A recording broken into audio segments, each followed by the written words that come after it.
It's a bit strange to say, Martin, Henning, welcome to ComoCamp 2025, because all of us have been around here for a few days now. We have 5 roles on the sofa. So we have Martin as organizer and as a workshop host. We have Henning as organizer and workshop host and sponsor, or representing a company, WPS, that sponsors us. Thank you for that. And so I chose not to be on the sofa, because that would be too many roles on the sofa, right? You did a workshop yesterday. I know it's hard to do the work and switch the roles, so thank you very much for doing that and sharing your insights with ComoCamp. You did a workshop on domain storytelling and storystorming. Are those competing methods? I would say no, and in general I would say the collaborative modeling methods are not about competing. For me, collaborative modeling is a toolbox where several tools are inside, and you need more than a hammer, you need other tools as well. And this is true for many of the tools here.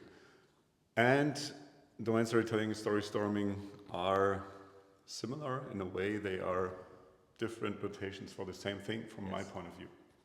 Yes, I would support that. So storystorming is basically a variant of domain storytelling. And yeah, there might be some pros and cons in certain situations when one notation could be better than the other. So we really reached out that the participants know both variants, can compare them and use them when they need it. And yeah, that's about it. Okay. Where do you think the strengths of your individual methods are? I think a strength of storystorming compared to, let's say, classical domain storytelling could be that I can, with this notation, I can really tell ugly stories, I call them, in the sense of lots of brownfield systems, organizational complexity involved, and stories in particular as is, how does my workplace work, can get very long and ugly. And I like to do this with that sticky note based notation, and that works really well with storystorming. And in a classical domain story, what is easy to see is the cooperation, where our actors that are doing something with each other, where our actors working on their own.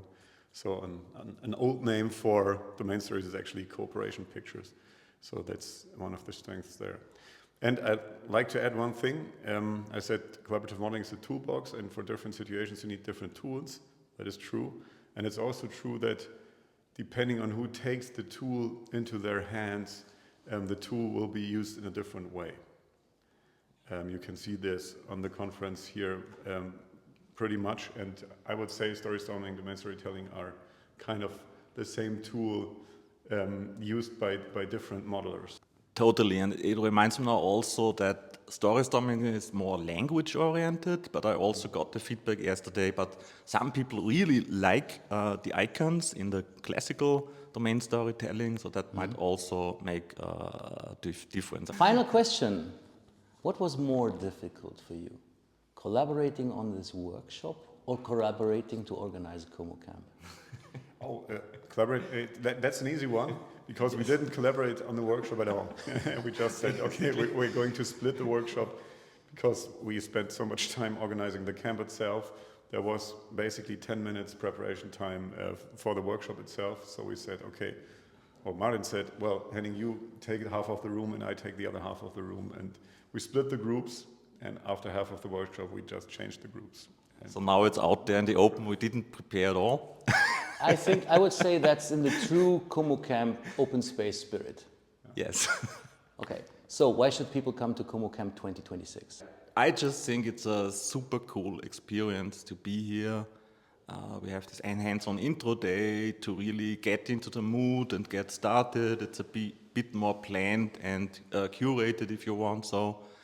And then you just end up with lots of ideas for the big open space, 2 days. And it's every year again for me so amazing when people line up or almost everybody in the room has ideas and sessions to propose, and this is just awesome. Yeah? And even if you come without an idea, I bet you will make a session on this camp in the end.